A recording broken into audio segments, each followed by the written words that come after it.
Omagyanatimirandasya Gyananjana Shalakaya Chakshurmiritam Yena Tasmai Shri Gurave Namaha Gaurave Gaurachandraya Radhikaye Tadalaye Krishnaya Krishna Bhaktaya Tadbhaktaya Namo Namaha. Alors nous lisons le Jivadharma, on peut presque dire la dernière œuvre littéraire de Bhaktivinoda Thakur, en tout cas celle qui est la plus achevée, parce qu'elle contient absolument tous les siddhantas sur euh, la philosophie Achintya Bheda Bheda Tattva. Et donc là, nous sommes au chapitre 17 qui s'intitule Le Jiva libéré. Mais avant de rentrer dans l'échange métaphysique, on va dire, il y a une petite histoire parce que Bhaktivinoda Thakur a écrit ce livre et il introduit des histoires, des relations entre différents individus. Et là, c'est Brajanath et sa grand-mère qui veut absolument qu'il se marie. C'est très important en Inde. On n'a pas d'idée, mais peut-être que c'était comme ça au XVIIIe siècle, encore au XIXe siècle. En tout cas, quand on euh, regarde une pièce de Molière, il y a souvent le père qui décide de marier sa fille à quelqu'un d'autre qu'il considère comme un bon parti pour sa fille, et peut-être même un bon parti pour lui parce que la personne est riche, voilà, et la fille, elle en aime un autre qui n'est pas du goût du père, etc. Donc voilà les histoires qui se véhiculent, et donc on peut comprendre que le mariage, jusqu'à très récemment, n'était pas un mariage d'amour, mais c'était pour assurer une descendance déjà, et puis une rentrée d'argent, parce qu'à l'époque, là on parle, on est au 16e, 17e siècle, je pense que ça fait allusion au 17e siècle, cette histoire dans le Jivadharma, puisque Chaitanya Mahaprabhu, il est venu au 16e siècle. Il y a une date très facile à retenir, c'est la date où il est allé à Vrindavan, Chaitanya Mahaprabhu, parce que c'est 1516. Et nous, on sait 1515, le Marignan. Voilà. Et donc, lui est allé à Vrindavan 1516. Donc, c'est au 16e siècle. Et les personnes qui viennent après, donc au début du XVIIe siècle, eh bien, c'était encore très présent dans la société indienne. Il fallait absolument qu'on se marie. Il n'y avait que l'homme qui pouvait travailler, donc subvenir aux besoins de la famille. En général, eh bien, sa femme venait dans la maison du mari, qui est la maison ancestrale, parce que tout le monde vit ensemble, hein. Donc, les grands-parents, les parents, voilà, parfois les oncles. Ils ont des grandes maisons, mais il faut assumer quand même, puisqu'il n'y a qu'un salaire, il faut assumer quand même sa subsistance. Et donc, la grand-mère, elle est très anxieuse que son petit-fils, Rajanath, se marie. Elle fait des plans, mais il veut pas entendre, il veut rien entendre. Et là, il y a un oncle qui arrive, qui s'appelle Vani Madhava, et qui dit qu'il va s'en occuper. Alors, il y a une description assez cocasse que donne Bhaktivinoda Thakur. Il dit que Bani Madhava était plutôt petit, avec un tout petit cou, ce qui montre pas beaucoup d'ouverture d'esprit, et puis très noir de complexion. Alors en Inde, ça joue autant qu'ici, c'est-à-dire que il y a des personnes qui sont très noires de peau et qui sont considérées moins nobles que ceux qui ont un teint plus clair. Voilà. Donc en fait, ce qui est fascinant en Inde, c'est qu'il y a toutes les races. On a des personnes qui sont très claires de peau, d'autres qui sont très foncées, et puis on a même les traits asiatiques. Si on va à Manipur, on a des personnes qui ont les yeux bridés. Donc il y a tout ce qu'on peut connaître, hein, comme différentes, on les appelait les races, les ethnies, qu'importe. Ici, sa description, Bhaktivinoda Thakur veut dire qu'on peut reconnaître quelqu'un selon les traits qu'il a, donc un tout petit cou, le teint foncé et des yeux qui arrêtent pas de cligner. Voilà. Je ne sais pas si vous avez déjà vu des gens comme ça qui clignent tout le temps des yeux. Alors on cligne tous tout le temps des yeux, mais là ça paraît, c'est vraiment comme soit forcé, soit un tic. Des gens qui sont dans le doute ou qui sont, je sais pas.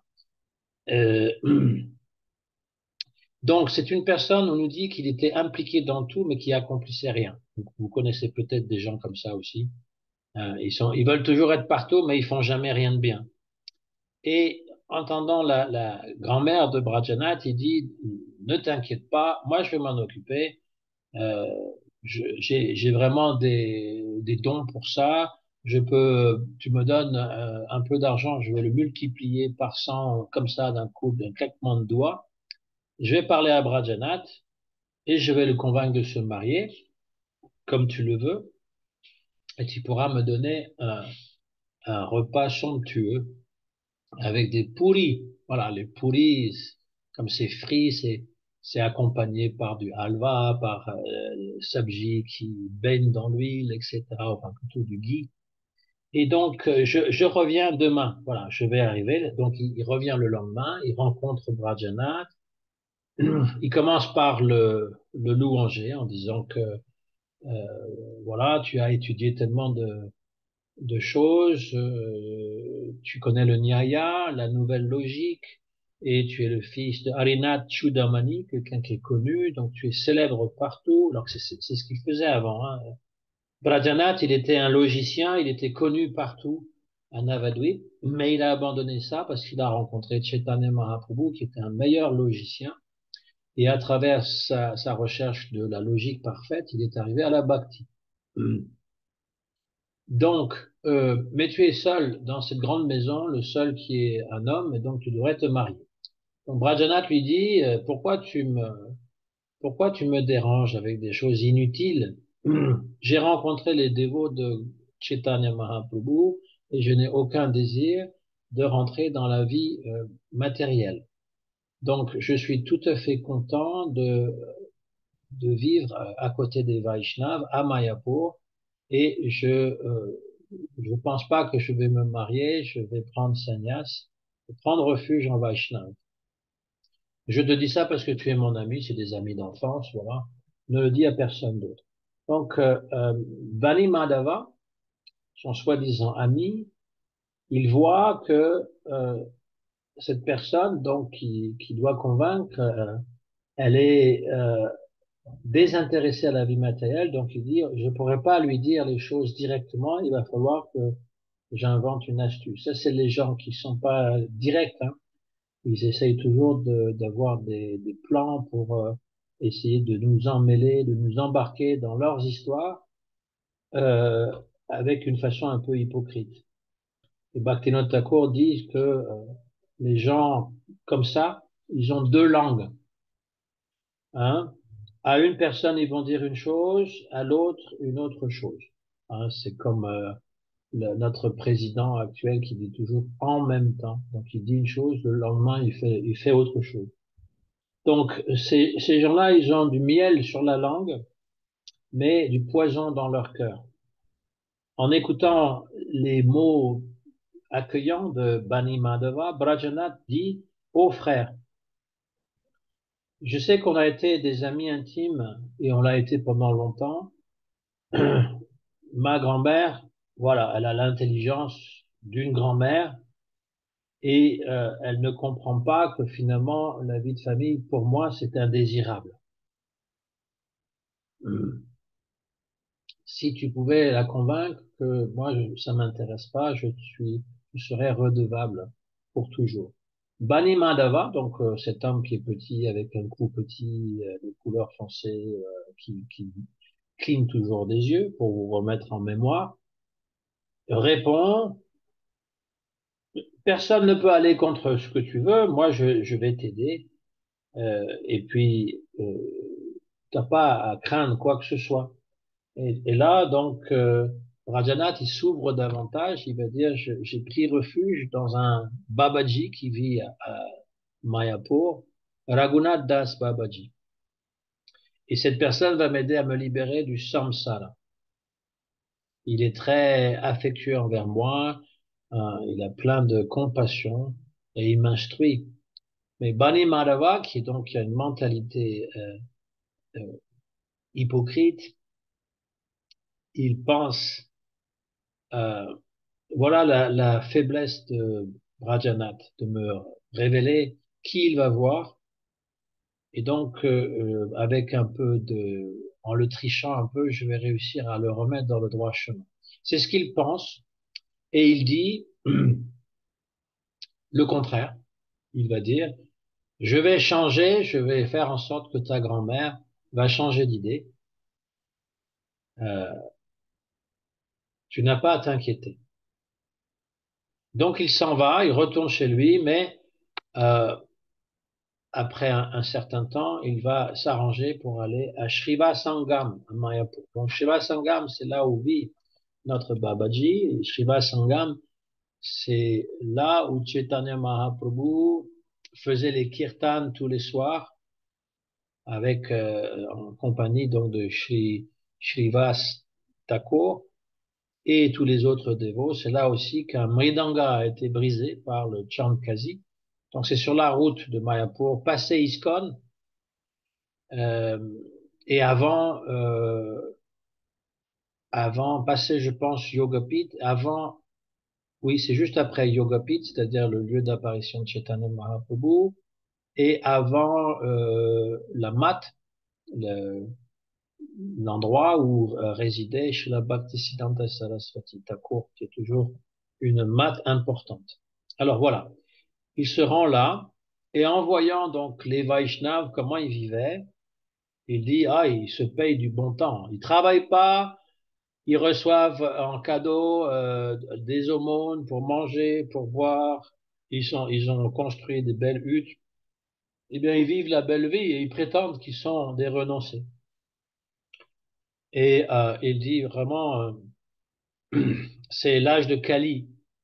Lui, il pense comme ça. L'âge de Kali, Rago Chate Bala. Donc, ce qui veut dire que euh, Raghunath, qui est Raghunath Raghupati Ram, Chaitanya Mahaprabhu, Chata et Balaram, Bala. Eh bien, ces personnes-là euh, sont, ils suivent Kali, l'âge de Kali. Parce que c'est un brahmana. Bani Madhava est un brahmana, mais il respecte pas les Vaishnavas. Il pense que c'est des parasites. Donc, et il est fier de son appartenance à la classe brahmanique, et il trouve que on les traite pas bien parce que personne vient pour leur donner de l'eau, des fruits, comme ces Vaishnavas qui reçoivent tout gratuitement. Et donc, voilà, je vais détruire la réputation de ces Babaji auprès de Brajanath. Donc il pense comme ça, il rentre dans un Bhajan Kutir, donc c'est simple hutte où se réfugient, enfin, où habitent les Babaji. C'est simplement pour les protéger des intempéries, du soleil qui frappe ou de la pluie qui tombe. Ils ont simplement une petite hutte et ils pratiquent le bhajan, ils récitent le nom de Krishna. Ils rentrent dans une hutte et c'était celle de Raghunath Das Babaji qui était en train de réciter son japa sur le mala. Et en voyant Bani Madhava, le Babaji, parce qu'il est expert en physionomie, comme je vous l'ai dit, parfois on peut voir sur le visage, en tout cas on peut voir les émotions, hein. On n'est peut-être pas un expert pour voir si tel visage est un visage d'un hypocrite, mais des fois on peut le voir, hein. Il y a des gens qui ne dissimulent pas leur hypocrisie assez bien.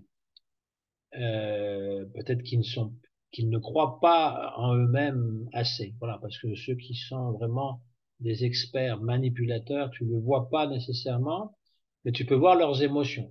Alors des fois, il n'y a pas d'émotion parce que si on est en face d'un pervers narcissique, par exemple, c'est quelqu'un qui ne ressent pas des émotions. En tout cas, il n'en ressent pas pour autrui.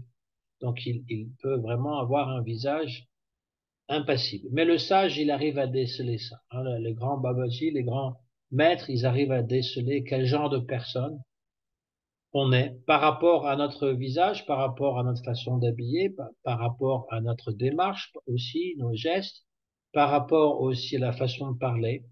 On peut déceler, et particulièrement les grands sages.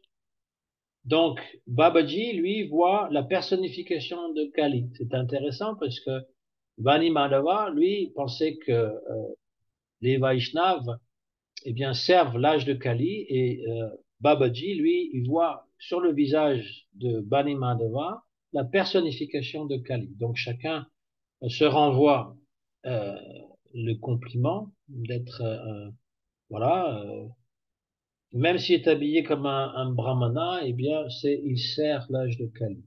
Bien sûr qu'il vaut mieux analyser ce que quelqu'un fait et dit plutôt que d'être envieux, jaloux de la vie simple d'un saint qui vit dans la solitude. On a compris ça. Donc, Bani Madhava, il connaît pas du tout les règles et la bienséance qu'il faut avoir envers un saint et particulièrement avec un Vaishnav.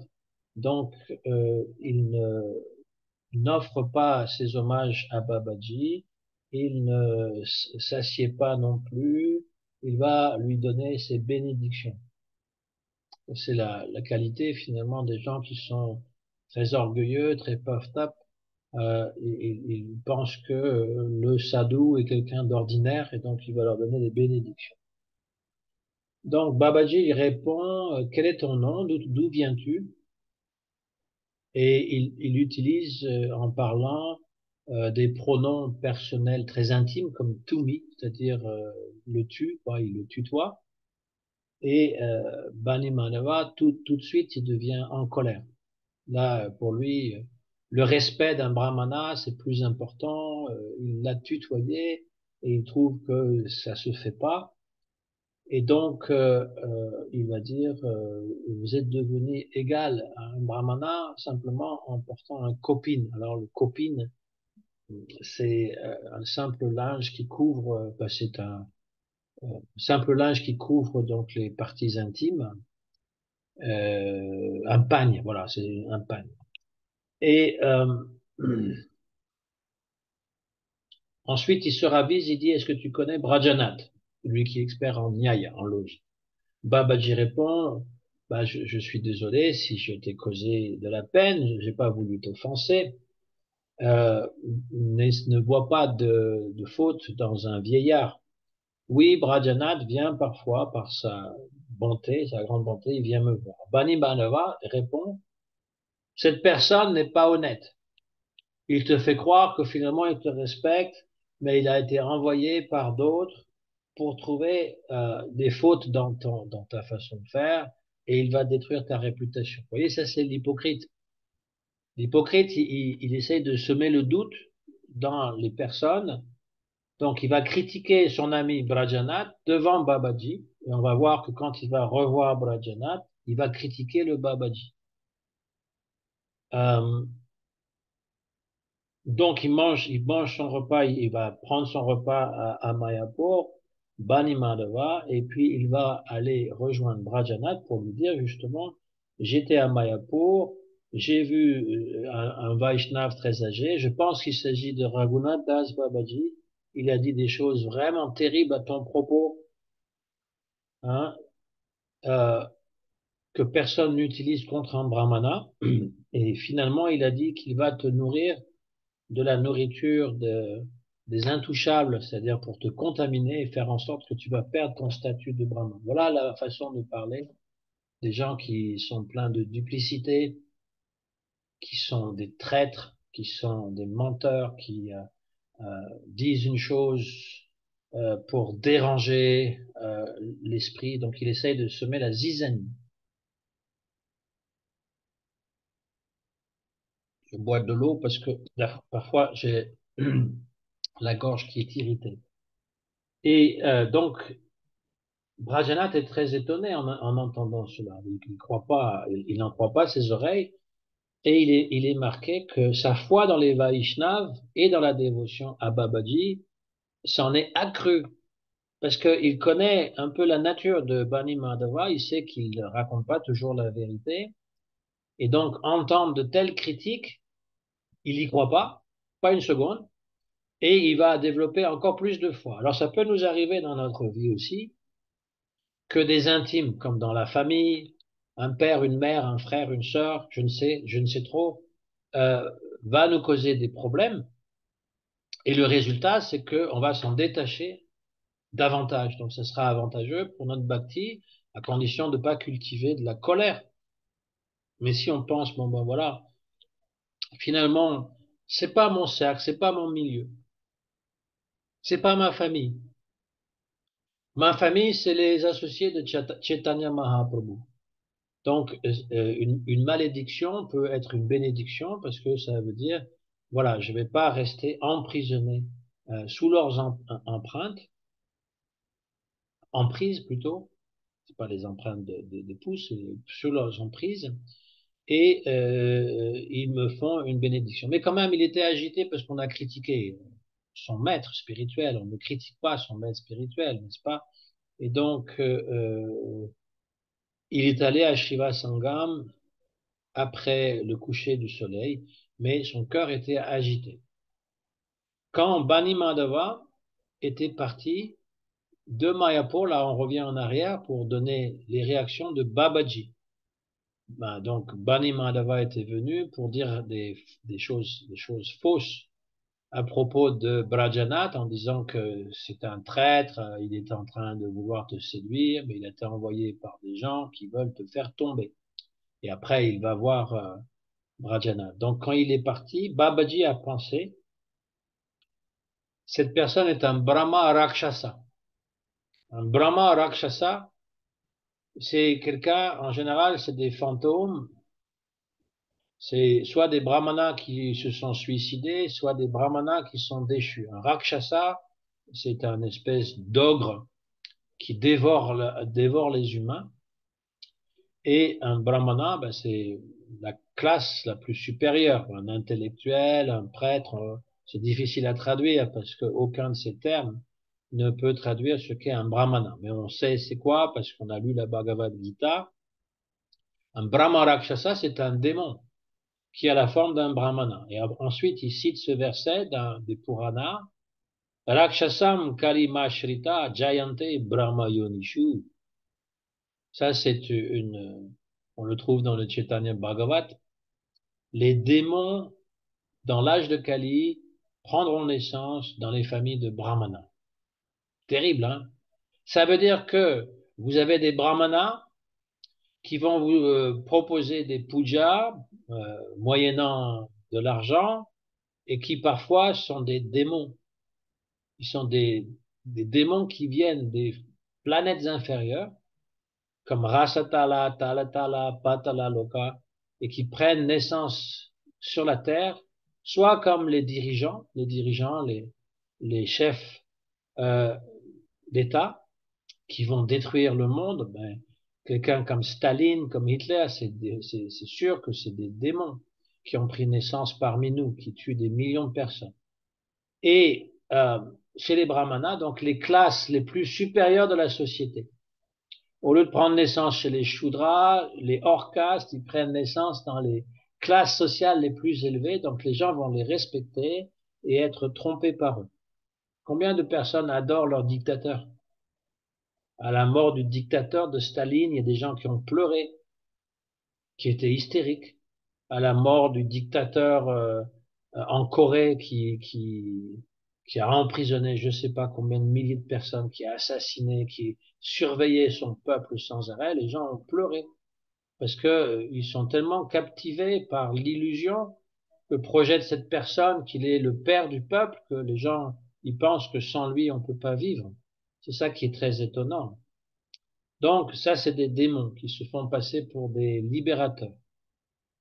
Et les brahmanas qui sont en fait pas qualifiés, donc la plupart des brahmanas aujourd'hui qui sont nés dans des familles brahmaniques ne sont pas qualifiés comme étant des brahmanas, c'est-à-dire que ils se comportent d'une telle manière, ils mangent de la viande ou du poisson, ils vont fumer des cigarettes ou de la ganja, ils vont faire toutes sortes de choses qui trahissent leur statut social. Mais ils sont très fiers de leur varna, ils sont très fiers. Et ils détestent les Vaishnavas, ça c'est un autre signe. Ils prétendent suivre le dharma, mais ils font exactement le contraire. Donc, Babaji, il a vu que la physionomie de cette personne, donc le fait qu'il a euh, qu'il cligne tout le temps des yeux, qu'il a un cou très très court, eh bien, ça révélait finalement de la duplicité.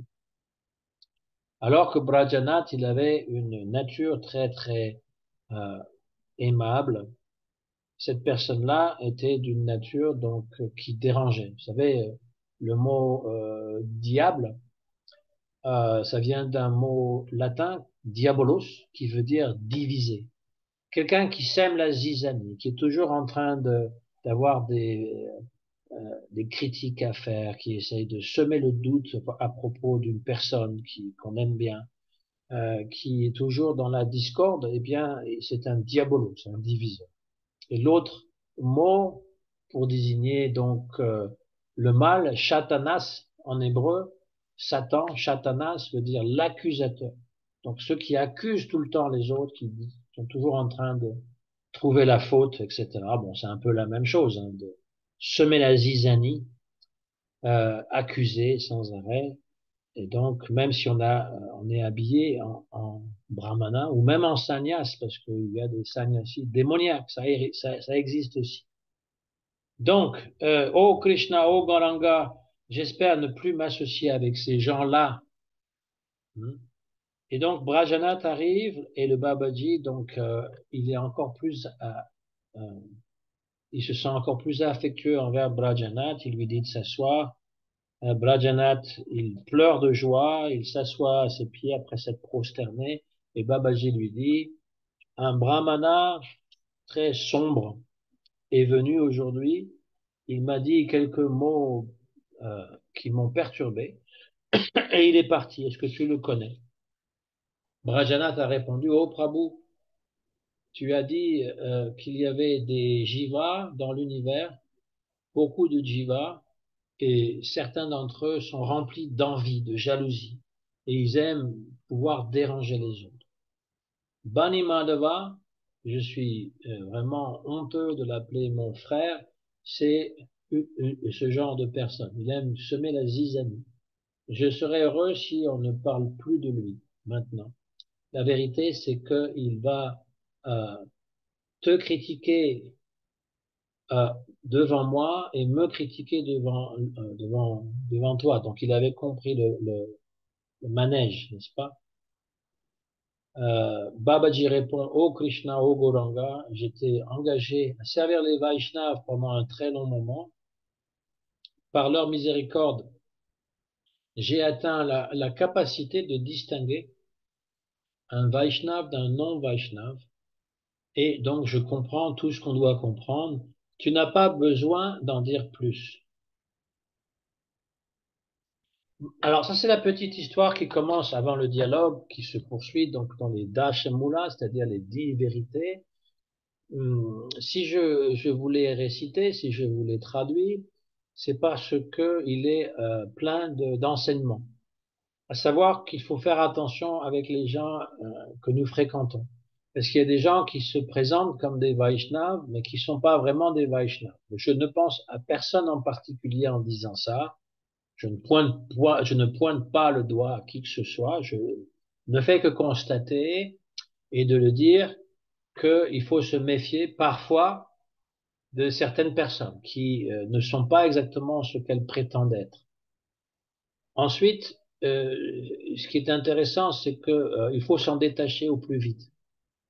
Que ce soit Brajanath ou que ce soit le Babaji, ils disent je veux me détacher de telles personnes parce qu'elles sont indésirables. Ils ne vont pas, comment dire, épiloguer sur le sujet, ils vont pas commencer à en débattre et à accuser et à critiquer eux-mêmes. Il dit oublions ça. Et donc, il passe tout de suite à la question qui va introduire le sujet de l'âme libérée. Dis-moi donc euh, comment un jiva qui était lié dans Maya peut atteindre la libération. Babaji répond, quand un jiva qui était dans Maya et qui, après avoir visité euh, tous les mondes, les plus hauts, les plus bas, après avoir repris naissance des centaines de fois, des millions de fois même, quand il rencontre un Vaishnav absorbé dans le rasa du Seigneur, il va développer un goût pour suivre ce Vaishnava. Et graduellement, en récitant le nom de Krishna, il va donc abandonner son état d'emprisonnement dans Maya et atteindre sa swarup, c'est-à-dire la forme spirituelle qu'il a à l'intérieur de lui, et il pourra goûter le rasa en servant Krishna purement. Donc il y a beaucoup d'informations dans ce que Babaji répond, à savoir que nous voulons le rasa, nous voulons le bonheur suprême, mais nous ne pouvons pas atteindre ce bonheur suprême tant que nous sommes recouverts par les gunas et que nous sommes sous l'emprise de Maya, donc ce sera des plaisirs passagers, un rasa qui ressemble de très très très loin et d'une façon pervertie, le rasa spirituel, mais lorsque on rencontrera un grand Vaishnav, un pur dévot, il va nous transformer, on va se mettre à réciter le nom de Krishna et en faisant cela pendant un certain temps, on va pouvoir faire euh, manifester notre swarup interne et goûter le vrai rasa. Brajanath veut donc des pramans, c'est-à-dire des preuves scripturaires.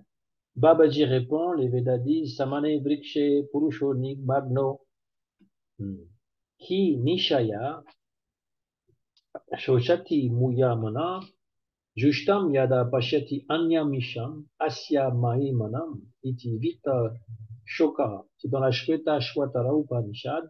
C'est une Upanishad que je dis théiste. Moi, je dis théiste parce que on parle de Isha, de Dieu.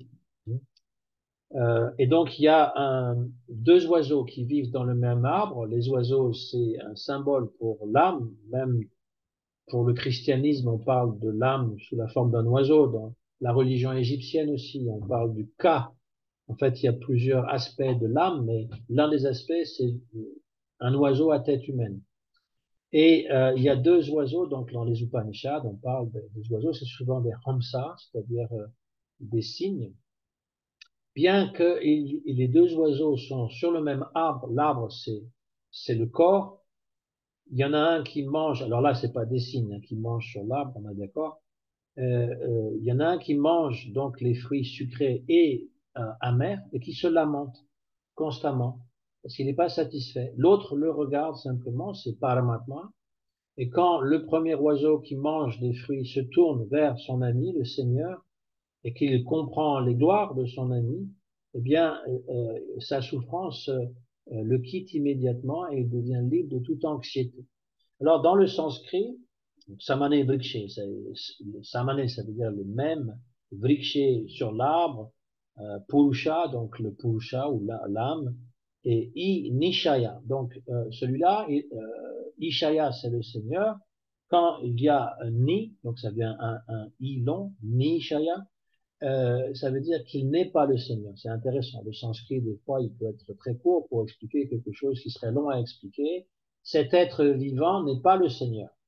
Shoshati, il se lamente, Muyamana, il est toujours sous la confusion. Mais Pashyati, Yada Pashyati Anyam Isham, lorsqu'il voit Isha, le, euh, le Seigneur, Isha Ishwara, c'est la même chose, Anyam, l'autre Isha, eh bien, Mahimanam, Asya Mahimanam, il atteint le très, très haut, et Vita Shoka, il est libre de l'anxiété et de la lamentation. Ça, c'est un des versets clés dans la Shweta Upanishad. Les Upanishads ont été donc écrites d'après les enseignements des rishis qui donnaient ça à leurs disciples. Et après, on étudie les textes sous la tutelle d'un maître spirituel parce que tout seul, on ne comprendra rien. Et on comprend les arguments qui pointent vers le personnalisme, comme on va dire, c'est-à-dire que le Seigneur est une personne, il est distinct de moi et il est plus grand que moi. Donc il y a des Upanishads qui le disent. On accepte les Shruti Shastra, les Védas en général, comme une autorité qui peut nous guider spirituellement. Comme je l'ai déjà dit plusieurs fois, chaque religion a un livre en particulier qu'il suit, qu'il lit et qu'il relit pour essayer de comprendre la vérité. Mais il ne veut pas la comprendre tout seul, il lui faut quand même l'explication d'un maître expérimenté qui a compris l'essence de tous les écrits et qui a réalisé aussi les enseignements. Donc, euh, alors, est-ce que c'est la libération? que tu viens de dire, il goûte maintenant un état, un goût supérieur, il se libère donc de toute lamentation, il comprend la gloire du Seigneur. Est-ce que la libération? Babaji répond, la libération, c'est devenir libre de tout euh, enchaînement, de tout emprisonnement sous la Maya. Et on peut l'atteindre si on reçoit, si on a le bonheur d'avoir l'association des dévots, Sadhsanga, Sadhu Sangha. Quand le jiva atteint la libération, on doit comprendre que le jiva a atteint sa position de gloire. Dans le Srimad Bhagavatam, il est dit Muktir itvayata rupam swarupena vyavastiti. Abandonnant donc cette forme inférieure, le jiva devient situé dans sa swarup. Siddha swarup, la swarup parfaite. Ça, c'est la libération, hein, mukti. Mais c'est pas donc c'est la libération de toute la souffrance et d'atteindre la ananda. Donc un autre passage d'une autre Upanishad, ça c'est la Chandogya Upanishad, va dire à peu près la même chose que ce qui est dit dans le Srimad Bhagavatam, dans le sanskrit, voilà comment ça se lit. Evam evesha samprasado smash charitat samutaya param jyoti rupa sampadya svena rupena binishpadyate. Sautama Purusha, Satatra Paryeti Jaksham Kridam Ramamana. En recevant la miséricorde qui vient du Seigneur suprême, on va voir une lumière extraordinaire, Param Jyoti, et puis ça va se manifester, ça va manifester sa forme. On est comme illuminé, donc on va voir sa propre forme, Swena Rupa. Soit c'est propre, rupa c'est la forme, donc swarup en fait, la même chose. Le Seigneur est la personne suprême, sa Uttama Purusha, et l'âme libérée peut se déplacer partout où il veut, manger, jouer, Ramamana, avoir du plaisir, et même des amis, etc. Donc ça montre que on n'est pas dans une grande lumière blanche. On voit la lumière blanche, Param Jyoti, mais on se fond pas dedans comme un moustique qui va être brûlé par le feu, qui est fasciné par soit par la bougie, soit par le feu, soit par même une ampoule allumée, et qui va brûler. Non, c'est pas ça. Il va pas disparaître dans un grand tout, s'immerger. Quelles sont les qualités d'une âme libérée? Demande donc Brajanath. Babaji donc va citer encore la Chandogya Upanishad, toujours dans le chapitre 8. Il y a 8 caractéristiques. Atma, Pahata, Papma, Virajo, Vimrityur, Vishoko, Avijikatso, Apipasa, Satyakam, Satyasankalpa, So, Anveshtavya. Atma est sans péché, il n'a plus de péché, il ne va pas vieillir, il n'y a pas de mort, sans lamentation, sans appétit, c'est-à-dire pour la nourriture, de manger, il n'a pas non plus, il ne peut pas être assoiffé non plus. Tous ses désirs sont satisfaits et tous ses désirs sont vérité.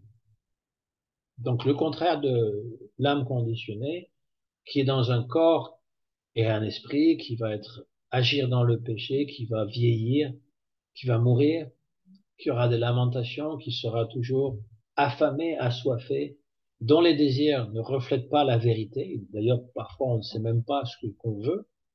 Et très souvent, les désirs ne sont pas satisfaits. On reste frustré. Brajana. Donc ça, c'est les 8 symptômes de la libération. Même dans le corps, on peut être un jivan mukta. C'est-à-dire, on est toujours vivant, on a un corps physique, mais on est mukta, c'est-à-dire on a atteint mukti, la libération. Brajanati, Donc, ce verset que tu m'as décrit va montrer que l'âme, après avoir s'être promenée partout dans le samsara, va atteindre l'association d'un Vaishnav et être absorbée dans le rasa du Seigneur. Et alors, toute bonne fortune va se manifester. Est-ce que la même chose, on peut atteindre la bhakti par le processus du Brahmagyana ou Ashtanga Yoga? Bon, ce sont d'autres pratiques. Le Brahmagyana, c'est la méditation et essentiellement sur les aphorismes Vedanta, Aham Brahmasmi, je suis Brahman, Tattvamasi, tu es cela, Soham Asmi, Soham. Tous ces mantras qui sont très courts qu'enseignent les grands maîtres spirituels impersonnalistes pour atteindre Brahman et devenir Brahman.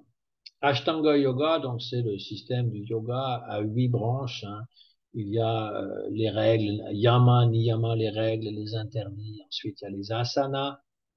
Hein. Il y en a de nombreux asanas pour que le corps reste toujours en bonne santé. Pranayama, c'est la respiration, contrôler le souffle. Pratyahara, c'est un autre membre, hein, parce que Anga, ça veut dire un membre, Ashta, ça veut dire 8. Donc Pratyahara, c'est de ramener les sens, les détacher des objets des sens, les ramener en soi comme une tortue peut rentrer ses membres dans la carapace. Ensuite, il y a les 3 derniers euh, échelons du yoga qui sont les plus importants, mais en fait, sans pratiquer yama, niyama, asana, pranayama, pratyahara, on ne pourra pas vraiment euh, les pratiquer. Donc, c'est dharana, dhyana et samadhi. Dharana, c'est la concentration. Donc, quand on fait de la méditation, la première chose, c'est se concentrer sur une flamme, sur la forme de Vishnu. C'est même marqué dans les Yoga Sutras de Patanjali. On peut méditer sur la forme du Seigneur. Et dhyana, c'est la méditation qui est ininterrompue, un peu comme si la comparaison, c'est du miel qu'on ferait couler. C'est pas comme de l'eau, il y a parfois, euh, c'est interrompu, ça coule pas de façon unique. Là, on a l'impression que ça coule tout le temps tant qu'on verse. Et puis, samadhi, qui est donc le but du yoga, c'est d'être l'absorption complète. Voilà. Donc, la question, c'est de savoir si on peut atteindre Bhakti par rapport avec ces méthodes-là. Babaji va citer donc 2 versets qui sont du Srimad Bhagavatam, dans le 11e chant, où Krishna dit Ô Uddhava, c'est son ami Uddhava, donc on a la Bhagavad Gita, Krishna parle à Arjuna sur le champ de bataille, et on a Uddhava Gita à la fin du Bhagavatam, 11e chant, où Krishna parle à Uddhava avant de quitter ce monde, avant que Krishna quitte le monde. Ô Uddhava, seulement par l'association avec mes purs dévots, on peut détruire l'attachement matériel et m'atteindre. On ne peut pas m'atteindre par l'Ashtanga Yoga, par le Jnana, par la non-violence, par l'étude des Védas, par l'austérité, ou en prenant sannyas, par les sacrifices, en étant charitable, en donnant beaucoup aux plus démunis, en faisant des vœux, en adorant les dévatas, par des mantras secrets, en allant visiter les lieux de pèlerinage, en observant toutes les règles et les interdits. On ne peut pas m'atteindre de cette façon-là. Ce qui veut dire que tous ces autres processus seront inutiles. Et Srila Sanatana Goswami, le frère aîné de Rupa Goswami, dans son Hari Bhakti Sudodaya, va dire qu'un homme va atteindre les qualités d'une personne avec laquelle il s'associe. Donc si on s'associe avec des malfaiteurs, il y a même une loi qui s'appelle association de malfaiteurs. On n'a pas besoin de faire quoi que ce soit qui soit répréhensible. Si déjà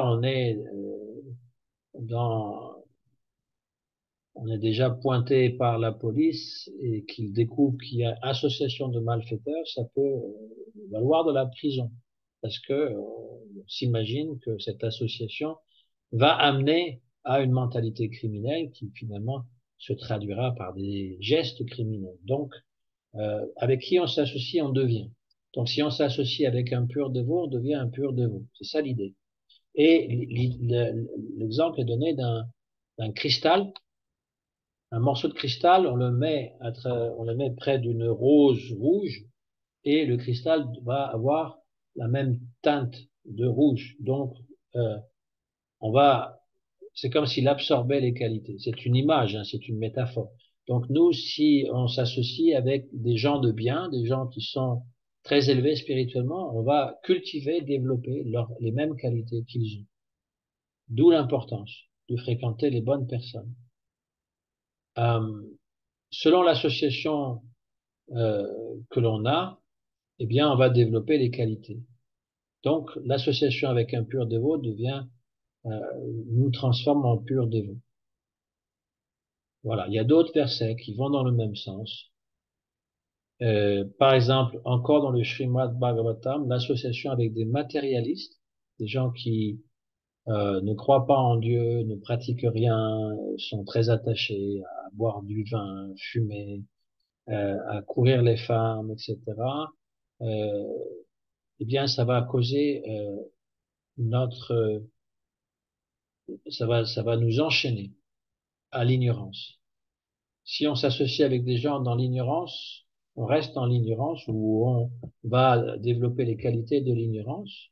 Mais si on s'associe avec les sadhus, les hommes de bien, eh bien, ça conduit à la libération. Ensuite, un autre verset du Srimad Bhagavatam. Nesham matis tavad urukramangrim sprishati anartha pagamo yad artha maiyasham padarajo bhishekam nishkinchananam navrinita yavat. Tant et aussi longtemps que l'intelligence n'accepte pas de prendre la poussière en provenance des pieds des dévots, qui n'ont aucun désir matériel, l'intelligence de ces gens ne va pas atteindre le Seigneur. Et donc, il n'y aura pas de destruction du samsara. Se baigner dans la poussière, Srila Gurudev expliquait, ça voulait pas dire prendre les pieds du Vaishnava et se les frotter sur la tête et sur tout le corps. C'est pas ça que ça veut dire. D'abord parce que le pied du Vaishnava n'est pas si couvert de poussière que ça. Et que on ne doit pas prendre les choses de façon littérale, ça veut dire écouter les instructions qu'il nous donne, les histoires, les harikata, c'est ça que ça veut dire. Il y a un autre verset maintenant qui nous dit dans le Srimad Bhagavatam, bien que visiter les lieux de pèlerinage ou aller dans les rivières sacrées comme le Gange ou la Yamuna ou adorer les devas peut nous purifier, ça ne le fait qu'après un très grand moment. Et il va falloir qu'on le fasse très très souvent pour que on va pouvoir voir les résultats. Alors que si on s'associe, si on voit simplement un sadhu, eh bien on va atteindre les mêmes résultats très rapidement. Et puis un autre verset qui nous dit Bhava pavargo brahmato yada bhavaj janasya tari achyuta sad samagama sad sangamo yari tadeva sadgato para vareshe tvayi jayate mati. Quand, le, quand la vie matérielle d'une âme qui n'arrête pas de se réincarner d'un corps à un autre cesse, ô Achyuta, alors il va s'associer avec les dévots. C'est important ça. Ça veut dire que si on a déjà atteint ça, notre libération est déjà sur le point d'aboutir. On n'aura pas à continuer à se réincarner pendant des millions et des millions d'années. Et donc, lorsqu'il s'associe avec ces dévots, ça va développer la bhakti au Seigneur et eh bien on va atteindre notre objectif. Après, il est question de la Sukriti. Voilà, je vais juste terminer avec ça, que le jiva qui est enchaîné par la Maya sans origine, qui est toujours dans le samsara, en train de se promener à droite, à gauche, d'une planète à une autre, d'un corps à l'autre, quelquefois sous la forme d'un dieu, d'un devata, quelquefois sous la forme d'un homme, ou d'un roi, ou d'un animal. Eh bien, s'il atteint l'association des dévots par Sukriti, eh bien, il va développer un intérêt à Krishna, le Seigneur de tous les êtres. Donc la Sukriti, c'est des actes méritoires. Hein. Et là, Brajanath, il demande, on atteint l'association des dévots par la Sukriti. Qu'est-ce que la Sukriti? Est-ce que c'est karma ou jnana? Alors, c'est important de comprendre cette idée de Sukriti. Su, ça veut dire bien, kriti, c'est faire, donc c'est plus que du bon karma, en fait. C'est des actes qui vont nous donner des résultats très bénéfiques. Alors, la question, c'est de savoir est-ce que ça relève du karma ou du jnana? Quelque chose qu'on fait, quelque chose qu'on comprend. Babaji, dans les Écritures, la Sukriti, ça veut dire des actes méritoires ou Shubha karma. Shubha, ça veut dire très auspicieuse, très bonne, karma. Il y en a deux types de Sukriti, celle qui va donner naissance à la Bhakti et celles qui ont des résultats qui sont mitoyens, qui sont intermédiaires. Les Nitya et Nemitik Karma et le Sankhya Jnana sont des Sukriti qui donnent des résultats qui sont mitigés, on va dire, qui vont pas durer longtemps. En contactant les dévots euh, avec au bon moment, au bon endroit, ou si on va dans les moments spéciaux euh, dans un temple par exemple, ou à Vrindavan, ça va développer la Sukriti pour la Bhakti. Alors que si on fait des actes méritoires, comme donner en charité, etc., on aura une Sukriti qui sera simplement sous la forme de la bhukti, des plaisirs matériels. Ils ne peuvent pas donner la Bhakti. C'est ça que ça veut dire. L'association avec les dévots, ça vient en premier. Mais sinon, Ekadashi, Janmashtami, Gurpurnim sont des moments qui sont propices pour développer une mentalité de la bhakti. Voir et toucher la Tulasi, le temple, Mahaprasad et les endroits sacrés et autres objets sacrés sont des sous-critiques qui peuvent donner la bhakti. Ce qui veut dire que si vous euh, donnez du Mahaprasad à un inconnu, dans la rue, qu'il le mange et qu'il l'apprécie, eh bien, il fait une sukriti. C'est ce que Prabhupada disait toujours. Agyata sukriti, c'est des sukritis sans qu'on ait connaissance de cela. Et c'est ce qui va faire en sorte qu'on va rencontrer un pur dévot.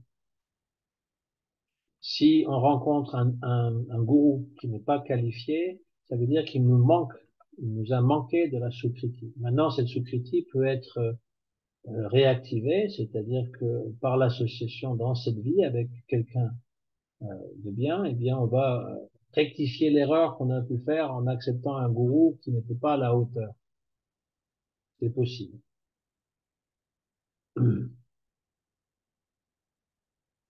Voilà, donc l'association avec les dévots est très important. Un dernier verset qui l'illustre dans le Srimad Bhagavatam, Satam Prasangam Mama Virya Samvido Bhavanti Ritkarna Rasayana Kata Tajoshanaj Ashv Apavarga Vardmani Shradaratir Bhaktiranukramishyati. Avec l'association avec les meilleurs dévots, euh, tout ce qui a trait à moi, à mes divertissements, sera réalisé directement et ça va amener le dévot à la plateforme de Nishta.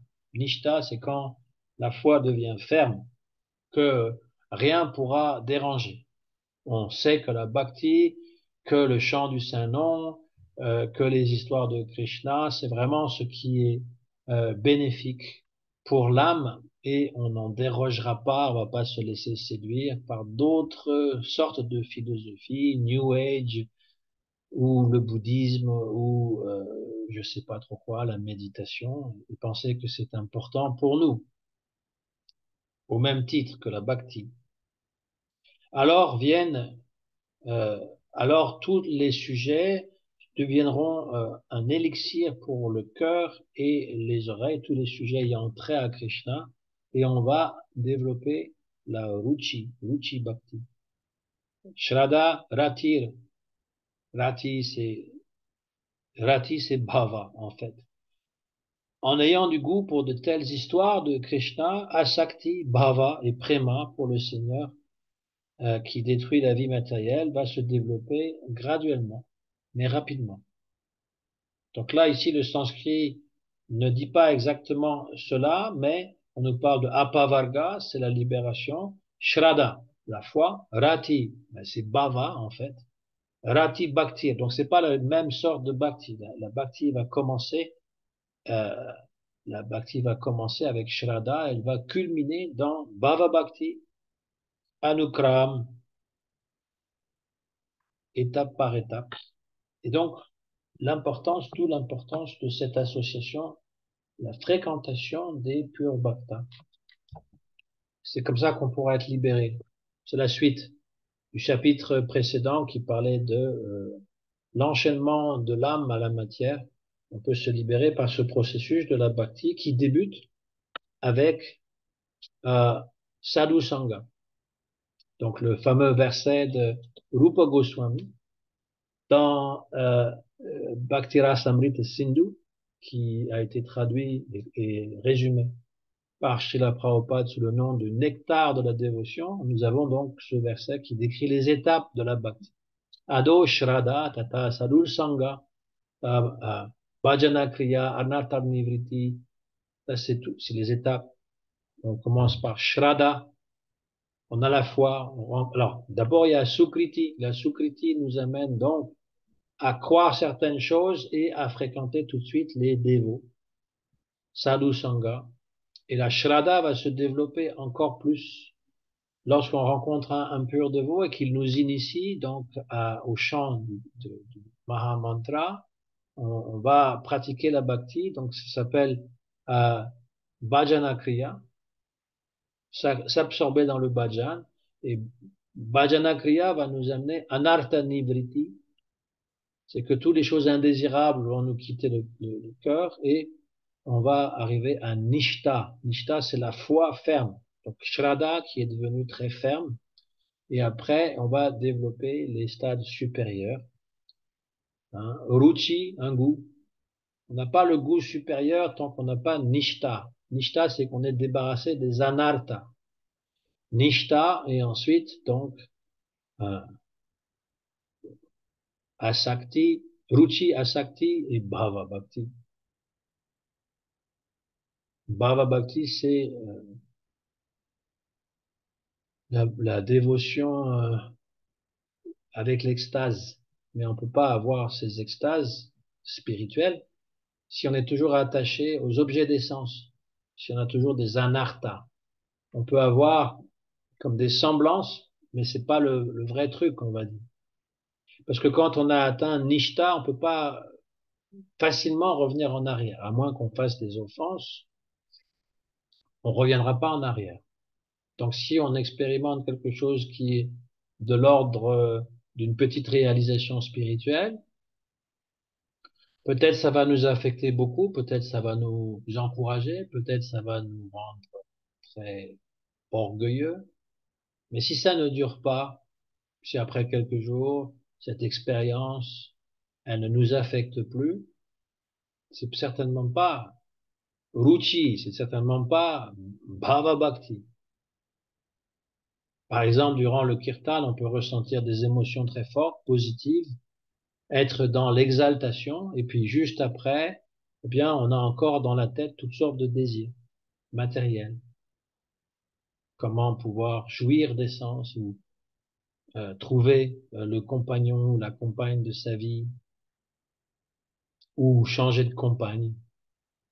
Si on pense comme ça, après avoir expérimenté des grands sentiments et émotions dans le kirtan, c'est que ces émotions ne sont pas au stade de la bhava bhakti. C'est des goûts pour donner, ce sont des expériences pour donner goût, pour continuer. Mais c'est pas le but. On n'a pas atteint le but. Voilà.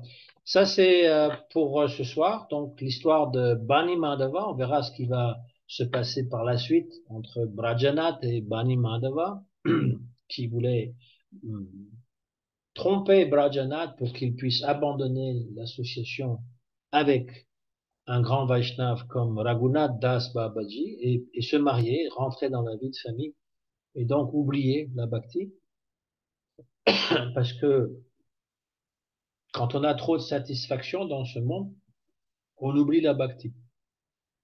Quand on souffre trop, qu'on a trop de problèmes, d'argent, de santé physique ou mentale, on n'arrive pas à pratiquer la bhakti non plus. Il faut pouvoir avoir un certain équilibre, ne plus être attiré par la vie matérielle et en même temps ne pas complètement tout rejeter. C'est ce que Krishna explique à Uddhava dans le Srimad Bhagavatam, que celui qui est toujours attaché à la vie matérielle devrait pratiquer le karma yoga. Le début de la bhakti, c'est karma yoga. Celui qui est complètement détaché de la vie matérielle, qui veut rien savoir, il devrait pratiquer le jnana yoga. Et celui qui est entre les deux, qui n'est pas complètement dégoûté de la vie matérielle, mais qui n'est pas attiré par elle non plus, devrait pratiquer bhakti yoga.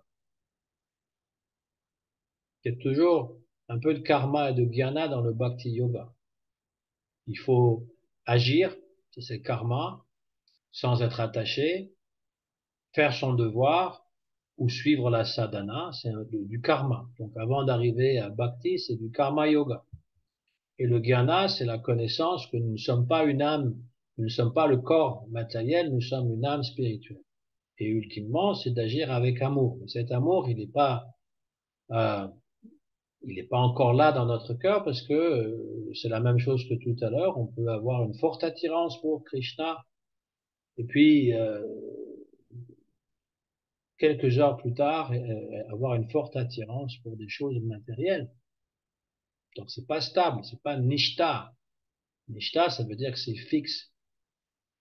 C'est le début de la bhakti, nishta.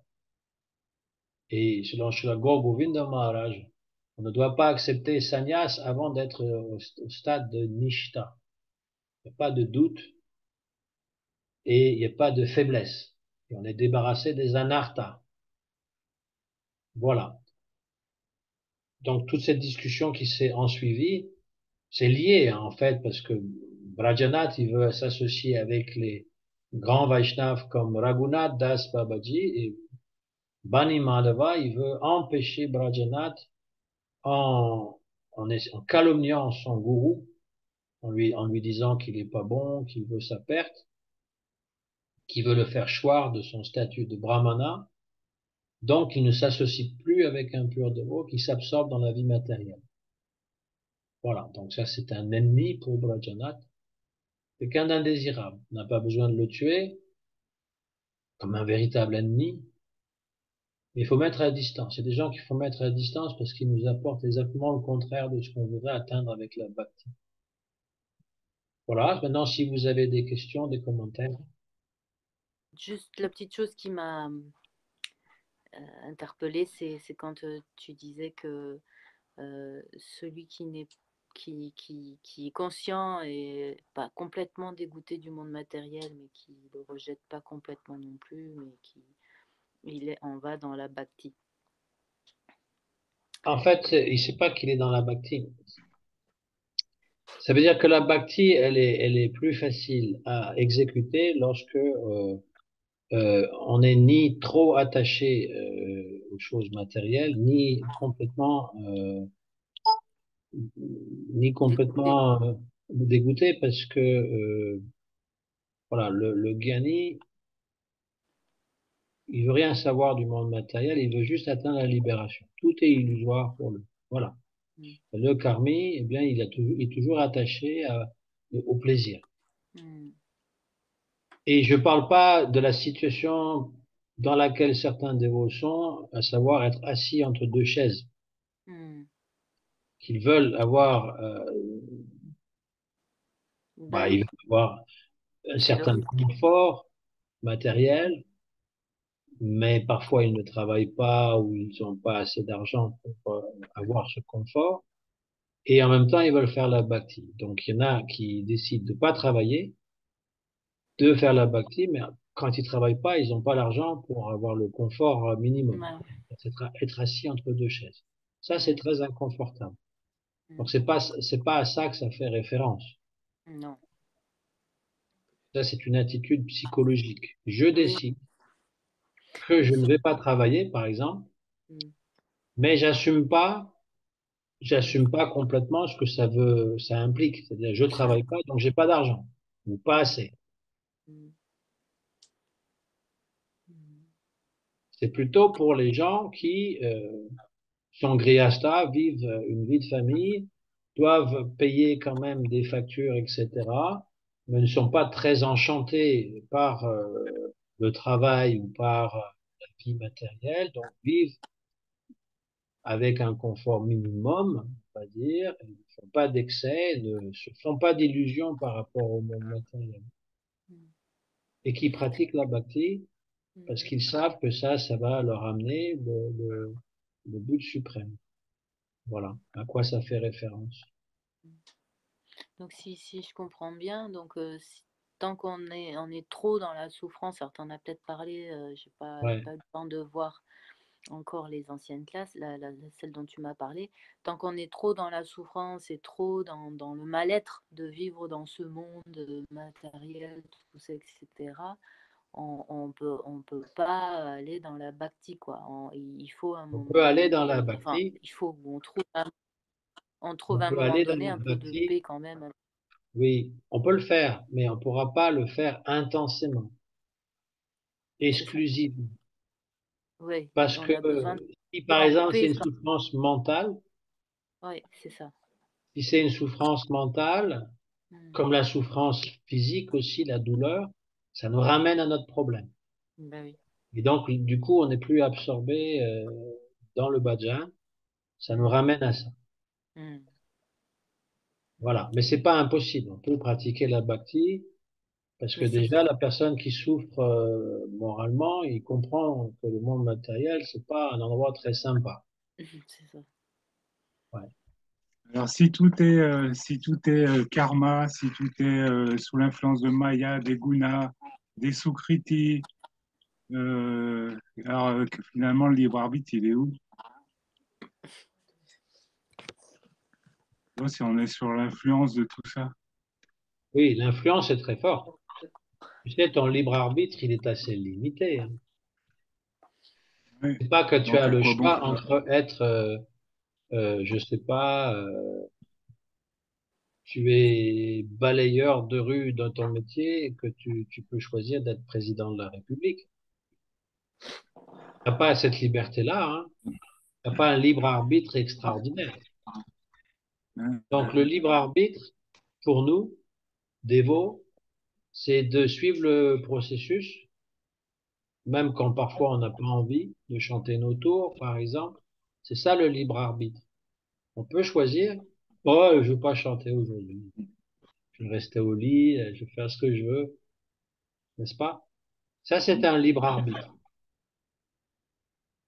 Le karma, dans la Bhagavad Gita, on nous enseigne que le karma peut être transcendé si on n'attend pas de notre action des réactions particulières qu'on fait simplement par devoir, et encore mieux si on offre le résultat de notre action à Krishna, ne serait-ce que mentalement.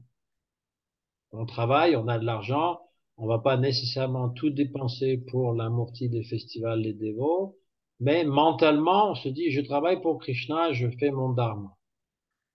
Tu vas purifier ton karma qui va éventuellement se transformer en bhakti, c'est-à-dire en dévotion. Ça, d'une part. Jnana, c'est jamais négatif. C'est juste négatif si tu penses que tu vas te fondre dans le brahman impersonnel. Mais le jnana, par rapport à la connaissance spirituelle, que l'on n'est pas ce corps et on n'appartient pas à ce monde, il est nécessaire. Et ça, voilà, il va, avec le karma, faire en sorte qu'on peut être engagé sur la bhakti yoga. On a le choix. On a le choix.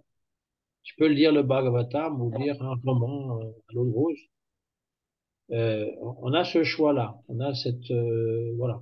Et là, Sukriti, Srila Prabhupada nous disait, je suis votre Sukriti. C'est pas que nous avons fait des choses extraordinaires dans nos vies passées, mais on a rencontré un pur dévot et pour avancer, on a besoin de pas mal de Sukriti. Et lui, il disait, je suis votre Sukriti, c'est-à-dire je fais les choses pour vous. Vous n'avez qu'à me suivre. Donc l'association aussi d'un pur dévot et s'engager à son service, c'est aussi le libre arbitre. Tu peux choisir de le faire ou de pas le faire. Le gourou, il te dit, fais ceci, tu le fais pas. Tu es libre. Après, tu récoltes ce que tu as semé. Si tu fais rien pour avancer spirituellement, tu vas régresser. On peut pas rester sur place, en fait. On avance ou on régresse. Ça, c'est un choix. Et si on a des difficultés à avancer parce qu'il y a des obstacles, des anarthas ou des choses du passé, eh bien, là encore, il faut euh, consulter un Vaishnav plus âgé, plus aîné, qui pourra nous éclairer ou nous engager dans une activité pour Krishna qui va nous faire oublier un peu nos difficultés. En gros, c'est ça. Mais le libre arbitre, il n'est pas très grand. Il n'est pas, c'est pas comme on a le choix de devenir un pur dévot tout de suite ou de rester dans le monde matériel. Déjà, si on a été en contact avec la bhakti, dans le mouvement de Chaitanya Mahaprabhu, on a eu la chance de rencontrer un gourou qui est un sadhu, un sadguru, un vrai gourou. Eh bien, le texte du Bhagavatam nous dit qu'on est déjà libéré, on est déjà sur la voie de la libération. C'est juste une question d'un petit peu de temps. On peut atteindre ça dans cette vie, si on est très sérieux, ou dans la vie prochaine. Voilà, c'est très proche. Parce que la majorité des gens, c'est ce que Bhaktivinoda Thakur va dire après, la majorité des gens, tout ce qu'ils veulent, c'est bien vivre. C'est tout ce qu'ils veulent. Rien d'autre. Ils s'intéressent pas. La religion, à la rigueur, c'est pour mieux vivre, mais c'est pas, certainement pas pour être libéré. Et parmi ceux qui veulent la libération, très peu sont des Vaishnavas. C'est-à-dire qu'ils reconnaissent la suprématie de Dieu et le besoin de rentrer à son service. Donc, il y a déjà un bon bout de chemin de fait. On a choisi, parce que là, je veux dire, si on est dévot depuis plusieurs décennies, eh bien, ça veut dire qu'on est convaincu que c'est ça que nous voulons faire. On va pas du jour au lendemain se convertir à l'islam ou tout abandonner, devenir un matérialiste. Ça peut arriver. Mais si on est régulier dans ce que nous faisons, on est protégé. On a ce choix. C'est pas un grand choix, mais c'est un choix quand même. On est ce que nous faisons, ce que nous pensons. Voilà. Il n'y a pas besoin d'être le meilleur, le plus grand. Euh, je veux dire que tout le monde nous reconnaisse comme un pur dévot et chante nos gloires. C'est pas ça, hein. On peut être une âme réalisée, personne ne le sait. En général, les âmes réalisées, ils le disent pas, hein.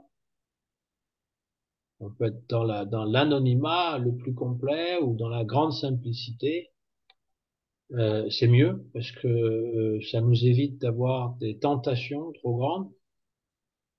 Parce que il faut bien reconnaître que quand on commence à voir des gens qui nous glorifient, qui disent qu'on est extraordinaire, meilleur, etc., ça nous enfle la tête vite, hein, très vite. Et il faut être assez avancé pour mettre à distance ces choses-là, tout comme on met à distance les mauvaises choses.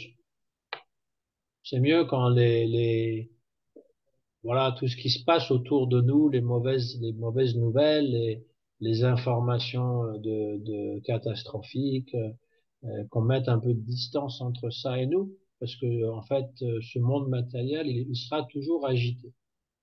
Tu règles tel problème, il y aura tel autre problème. Moi, j'écoute les gens qui disent que c'est catastrophique aujourd'hui, que les guerres que nous avons, mais on a toujours eu des guerres. Sauf qu'il y a des guerres qui intéressent pas les médias. Donc, ils en parlent pas. Donc, du coup, finalement, on pensait que ça n'existait pas. Quand on parle pas de quelque chose, ça n'existe pas. Mais raison de plus pour éteindre la télévision ou les réseaux sociaux, Si on n'en parle pas, ça n'existe pas. Ça n'existe pas pour nous non plus si on cesse d'être connecté. Ça nous apporte rien de bon. Voilà, c'est un choix. De la même manière, quand les choses qui sont positives et que on trouve qu'on a fait du progrès, qu'on est avancé, ça peut influencer notre ego qui se met à grandir comme un ballon à l'hélium. Eh bien, il faut mettre une distance. C'est pas ça qui est important. L'important, c'est d'être fidèle et de progresser, de devenir meilleur. On n'a pas besoin de le dire aux autres. Oui, quand tu as parlé en fait des démons qui pouvaient s'insérer dans les brahmanas ou des choses comme ça m'a étonné. Ouais, c'est en fait Hum, étonnant, Bah mais ça oui, existe. comment c'est possible? Parce que bon, si c'est des gens qui pratiquent Ouais, parce que quotidiennement, comment ils peuvent se faire tromper? ouais, Ça m'a paru. je sais plus qui disait, je sais pas si c'est Victor Hugo ou quelqu'un d'autre qui disait que le diable se déguise en prêtre. Et dans le roman qu'il a écrit sur Notre-Dame, le héros ou l'anti-héros, c'est pas la personne qu'on nous présente toujours, Quasimodo, c'est pas lui le héros du roman de Notre-Dame, c'est le mauvais prêtre qui assassine quelqu'un parce qu'il est jaloux que ce quelqu'un est l'amant d'Esmeralda et il va faire accuser, euh, en fait, il va faire accuser Esmeralda qui va finir dans le roman pendu. C'est un prêtre, à un moment donné, il y a des pages qui décrivent son hallucination, qui voit les diables le torturer, la ville en feu, etc. Donc là, il parle bien d'un prêtre qui a fait vœu de célibat, qui s'est dédié donc à Dieu, qui agit comme un vil meurtrier. Donc ça se voit, hein, déjà dans le monde chrétien. Et dans le monde indien, c'est pas très différent, c'est-à-dire que nous avons des gens qui sont habillés comme des brahmanas, qui sont nés dans la famille brahmana, mais qui n'ont pas les qualités d'un brahmana. Je fais référence à ça, hein. Je ne fais pas référence aux dévots de Krishna, c'est quelque chose de général, hein. Comment ça arrive? Mais parce que c'est l'âge de Kali. Et l'âge de Kali, c'est l'âge de discorde. Tout le monde se dispute. Et l'âge de l'hypocrisie. Donc, il y a beaucoup d'hypocrites, de gens qui nous trompent. Et est-ce que c'est possible de changer d'un état à un autre? Est-ce qu'on peut devenir démon dans une vie ou est-ce qu'on le devient dans la vie d'après enfin, je sais pas comment ça se passe. Bah, Parce que si tu agis contre les purs dévots, si tu les critiques, tu peux devenir effectivement un démon. Mais d'accord. Krishna dit dans la Bhagavad Gita qu'il y a des démons qui sont des démons vie après vie, Hmm, qui ont cette nature. Il explique dans la Bhagavad Gita qu'il y a deux natures, une nature divine et une oui, nature c'est ça. démoniaque, et il donne les qualités du démon.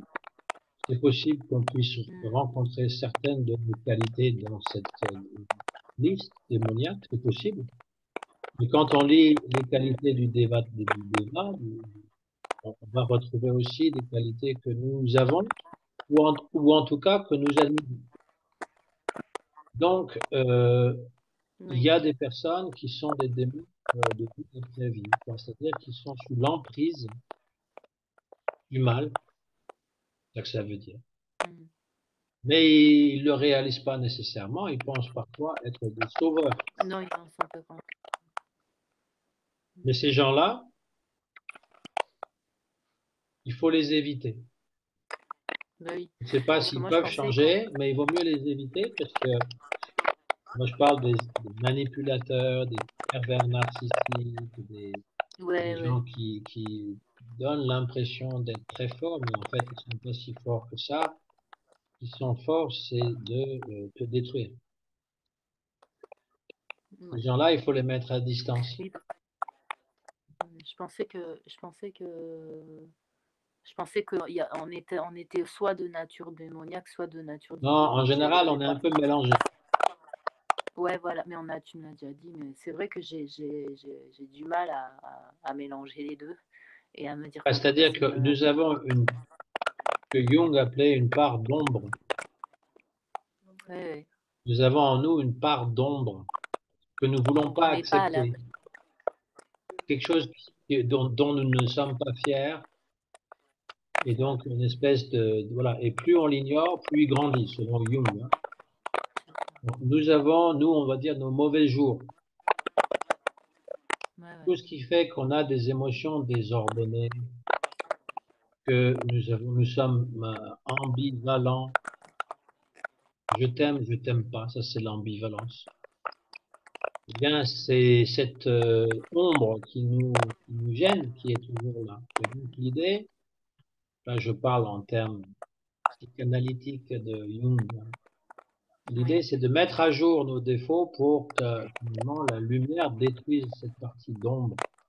Plus on sera au clair avec nous-mêmes dans une démarche introspective. Au lieu de, par exemple, les gens qui n'arrêtent pas de se plaindre, c'est une maladie française peut-être, mais qui n'arrêtent pas de se Ouais. plaindre, qui disent toujours que ça va de plus en plus mal. Ils ont en partie raison parce que le monde va pas bien. Le monde, ça fait très longtemps qu'il va pas bien. Et c'est pas ce qui se passe à l'extérieur qui nous affecte, comment nous, on le voit de l'intérieur. Donc, il faut changer la mentalité qu'on a de l'intérieur. Ça se fait pas du jour au lendemain parce que ce sont des prises de conscience, des prises de distance aussi. Il faut prendre distance par rapport aux choses qui ne sont pas bonnes pour nous. Le démon, c'est pas le corps nu, hein, c'est pas ça, hein, c'est plus une image du négatif en soi. Une attitude. La colère destructrice, euh, ça fait partie de cette ombre. Et on peut se laisser gagner par l'ombre.